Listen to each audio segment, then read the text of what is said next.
بسم اللہ الرحمن الرحیم نحمده ونصلی ونسلم علی رسوله الکریم. قابل صد احترام مشائخ اہل سنت، علماء اہل سنت و جملہ عوام اہل سنت، السلام علیکم ورحمۃ اللہ تعالی وبرکاتہ. فقیر محمد شہریار رضا قادری، تمام علماء، مشائخ، جملہ ائمہ مساجد اور ہر طبقے سے تعلق رکھنے والے تمام سنی بھائیوں کا شکر گزار ہے جنہوں نے احقاق حق اور ابطال باطل کی تائید کی اور حوصلہ افزائی کی. فقیر کسی سے ذاتی بغض و عناد کی بنا پر کچھ اپنی تقریر میں نہیں کہتا ہے، بلکہ میری ہزاروں تقریروں میں جو اصلاحی مضامین، سائنسی مضامین ہوتے ہیں، اس کے ذریعے میں عوام کو بدعملی سے روکنے کی ایک چھوٹی سی کوشش کرتا ہوں. تنبیہاً کبھی جملے سخت ہو جاتے ہیں اور اپنے عزیزوں کو، نو عمر فارغین کو بھی ہدایت دیتے ہوئے کبھی کبھی میں اصلاح کی باتیں کرتا ہوں، اور اپنے بڑے لوگوں کو بھی ادب کے دائرے میں رہ کر جو بھی باتیں کہہ سکتا ہوں وہ میں کہتا رہتا ہوں. یہ سارے لوگ جو میری تقریر سنتے ہیں اس کو معلوم ہے. ابھی چند دن پہلے جو کچھ ہوا، میں نے صرف دینی اجلاس کے تقدس کو بحال کرنے کے لیے اور جلسہ جو ایک واحد پلیٹ فارم ہے دین کا پیغام عوام تک پہنچانے کے لیے، جو بزرگان دین کی ایک مضبوط وراثت اور روایت ہے، اس کو ہمارے چند ناخواندہ یا کم خواندہ نعت خوانوں کی وجہ سے جو تھوڑی پریشانیاں اسٹیج کو لاحق ہیں، اس کے بارے میں بھی گاہے بگاہے میں بولتا رہتا ہوں. نعت خوانی کی حد تک رہے، عوام بھی قاعدے سے سنجیدہ مزاج ہو کر اپنے رہنما اور اپنے شعراء کو سنیں. تو اسی سلسلے میں ایک ناخوشگوار واقعہ ہوا کہ میں نے اپنے ان عزیزوں کو ڈانٹا کہ بالکل یہ انداز نعت خوانی درست نہیں ہے، کسی بھی طرح مذہبی اسٹیج کے لائق یہ نہیں ہے. تو انہیں قبول کر لینا چاہیے تھا، لیکن انہوں نے زبان درازی کی اور تمام علماء اہل سنت کو برا لگا. وہ تو کہیے کہ حضور علامہ توصیف رضا خان مدظلہ العالی اعلی حضرت رضی اللہ عنہ کی کرامت بن کر بر وقت اسٹیج پر آئے.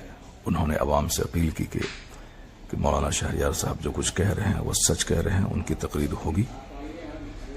تو معاملہ شانت ہوا اور تقریر فقیر کی ہوئی.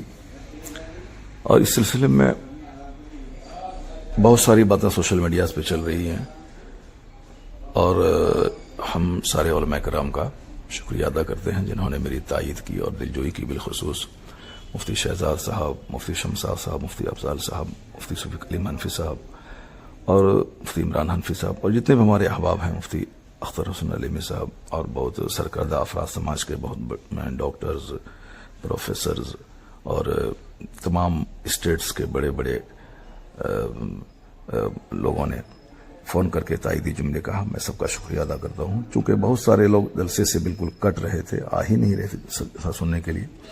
چند کم پڑھے لکھے لوگ ہمارے جلسے میں رہ گئے تھے، تو اس لیے ان لوگوں کو لگا کہ جلسہ مروجہ نعت خوانی اور انداز نعت خوانی سے پاک ہونا چاہیے. ان کو اچھا لگا کہ آپ نے ایک ہمت کی کہا. تو میں نے کچھ ذاتی بغض و عناد کی وجہ سے نہیں، صرف مذہبی طور پر الحب فی اللہ والبغض فی اللہ کا جو درس حدیث میں دیا گیا ہے، مجھے برائی سے نفرت ہے اور اس کام کی مذمت ہمارے علماء کرتے رہے. میں نے بھی کئی بار اپنے بڑوں کے ٹوکنے پر میں نے توبہ کی ہے. ناگپور میں حسینی میاں نے ایک بار مجھ کو ٹوکا، میں نے برجستہ پورے اسٹیج میں نے توبہ کی. ہمارے سیمانچل کے ایک بہت بڑے جلسے 50,000 کے مجمع میں غالباً میں نے آج سے 15-20 سال پہلے سبقت لسانی سے کچھ جملے نکلے، ہمارے مشائخ نے مجھے ٹوکا، میں نے فوراً برجستہ میں نے توبہ کی. یہ تو ہمارے بزرگوں کا طریقہ رہا ہے، اس پر عمل کرنا چاہیے اور اس طرح سے زبان درازی نہیں کرنی چاہیے. البتہ اب رہی بات کفیل امبر نے فون کر کے انہوں نے معافی مانگی ہے اور اپنے کیے پر سخت ندامت کا اظہار کیا ہے، تو حدیث پاک پر عمل کرتے ہوئے میں اسے معاف کرتا ہوں اور گزارش کرتا ہوں کہ مرتے دم تک کبھی بھی علماء مشائخ کی گستاخی نہ کریں۔ اللہ رب العزت نے جو عزت دی ہے تو اس عزت کو شرعی حدود میں رکھتے ہوئے اس نعمت کا شکر ادا کریں اور کبھی بھی اپنے ترفع اور گھمنڈ کا مظاہرہ نہ کریں۔ خاموشی میں نجات ہے، بہت ساری باتیں مصلحتاً خاموش رہنے سے ختم ہو جاتی ہیں۔ باقی رہی بات، اگر ہمارے جملے سے کسی کو دل آزاری ہوئی ہے، جیسے اپنے بچے کو لوگ روزانہ ڈانٹ ڈپٹ کرتے ہوئے بہت ساری باتیں کرتا ہے، یہ ہمارے چھوٹے عزیز ہیں، اگر میرے جملوں سے کچھ دل آزاری ہوئی ہے ان عزیزوں کو تو میں اس سے معذرت کرتا ہوں۔ اللہ تبارک و تعالی ہم تمام سنی علماء، ہم تمام سنیوں کو راہ حق پر چلنے کی توفیق عطا فرمائے۔ باقی جلسہ کرانے والے سارے عوام سے میں گزارش کرتا ہوں کہ جلسہ کرتے ہوئے اپنے علاقے کے ذمہ دار علماء سے رابطہ کریں اور بالکل کم خرچ صاف و شفاف جلسہ، تاکہ لوگ جلسوں سے لوگوں کو نفرت نہ ہو، اور جلسہ روز ہو تو 2-3 گھنٹے کے جلسے میں شرکت کرنے میں لوگوں کو بوجھ نہ ہو۔ اس طرح کا جلسہ کریں، نام و نمود کی خاطر نہیں، صرف سنیت اور مسلک اہل سنت کا پیغام عام کرنے کی خاطر کریں۔ اور ابھی اس سلسلے میں میٹنگ ہوئی ہمارے دیار میں اور تمام علماء کرام نے بیٹھ کر جو باتیں کی، جلسوں کو صاف و شفاف کرنے کے سلسلے میں جو تجاویز پاس ہوئی، ان سب باتوں کی میں تائید کرتا ہوں اور میں اپنے علماء سے گزارش کرتا ہوں کہ وہ اپنے جلسوں کے لیے خود آگے بڑھ کر عوام کو سمجھائیں کہ اس مقاصد جلسہ کیا ہے، صرف جلسے کو مشاعرہ نہ بنوایا جائے بلکہ قرآن خوانی اور قرآن پاک کی تلاوت اور تقاریر پہ زور دیا جائے۔ ابھی بے پناہ اصلاح کی ضرورت ہے سماج کو، اور جو ہمارے نوجوان نعت خوانی کی تائید میں، مروجہ نعت خوانی کی تائید میں اپنے علماء سے لڑنے جھگڑنے کی بات کرتے ہیں، اسے بھی ان حرکتوں سے توبہ کرنی چاہیے۔ عالموں کی تعظیم بہت ضروری ہے اور مجلس میں جو بھی بات ہو جائے شرعی طور پر اس کو حل کرنا چاہیے، نہ کہ اس معاملے کو اپنے ہاتھ میں لے کر لڑائی جھگڑے کا ماحول پیدا کرنا چاہیے۔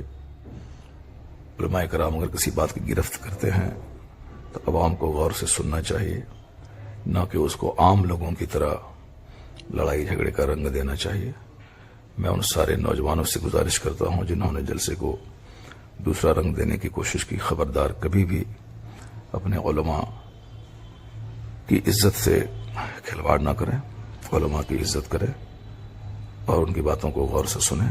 اگر وہ کسی خطا پہ، غلطی پہ گرفت کرے تو اس گرفت کو تسلیم کریں۔ اگر گرفت کرنے والے سے کوئی خطا ہوتی ہے تو وہ بھی علماء کرام کی تنبیہات سے آزاد نہیں ہے۔ اپنے بڑوں کا ہمیشہ ادب اور احترام کرنا چاہیے۔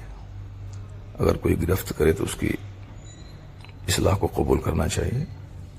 تو میری طرف سے بھی اگر کوئی دل آزار جملے نکلے ہیں آج بھی ہوں